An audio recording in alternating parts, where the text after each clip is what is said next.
குளிகை நேரம் என்பது குளிகை நேரத்தில் கெட்ட காரியங்கள் செய்தோம்னா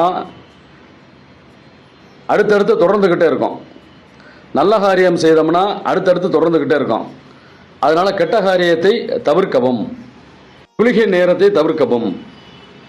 ஞாயிற்றுக்கிழமை மாலை 3 to 4:30, திங்கட்கிழமை பகல் 1 to 3, செவ்வாய்க்கிழமை பகல் 12 to 1:30, புதன்கிழமை பகல் 10:30 to 12, வியாழக்கிழமை காலை 9 to 10:30, வெள்ளிக்கிழமை காலை 7 to 9, சனிக்கிழமை காலை 6 to 7:30. இது குளிகை நேரம். தினசரி 1.5 மணி நேரம் குளிகை நேரம் வரும்.